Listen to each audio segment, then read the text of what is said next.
সালমা ডিসলাইটে দে তো। দিশলাই নাই, কাল রাতে ফিরফির করে পানি হয়েছিল না, ভিজে গেছে। আমি তো সকালবেলা একা ধরে দেখি পাইনি, লোকের বাড়ি থেকে আগুন চাইলে সে একা ধরেছি। ডিসলাইটটা ঘরে তুলে দিতে পারিস নি? আখা এখন আছে? পাটকাঠির আগুন আর থাকবে নাকি? দেখো গো আছে কি।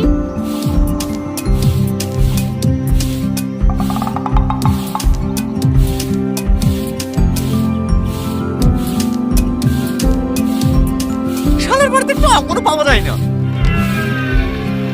কি গো, কোথায় যাচ্ছ? বিড়িটা ধইলে আসি। এই খাসির আমার বিড়ি না হলে পায়খানায় যাওয়া হয় না। বিড়িতে যে কি আছে।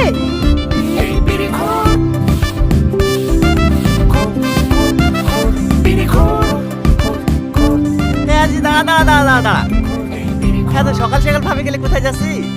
রাতে বলে শাশুড়ি মাথা ঘুরে পড়ে গেছিল, তা দেখতে যাচ্ছি। ও ও গো চলো, দেরি হয়ে যাচ্ছে। হ্যাঁ হ্যাঁ যাচ্ছি। এই আগুনটা একটু দে তো ভাই, বিড়িটা ধরিলি।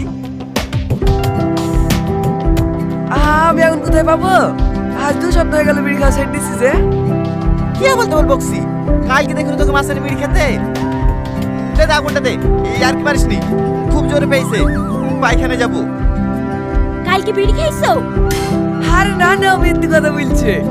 কবে ছেড়ে দিয়েছি বিড়ি খাওয়া? হ্যাঁ থাক রে, আমাদের আবার লেট হয়ে যাচ্ছে।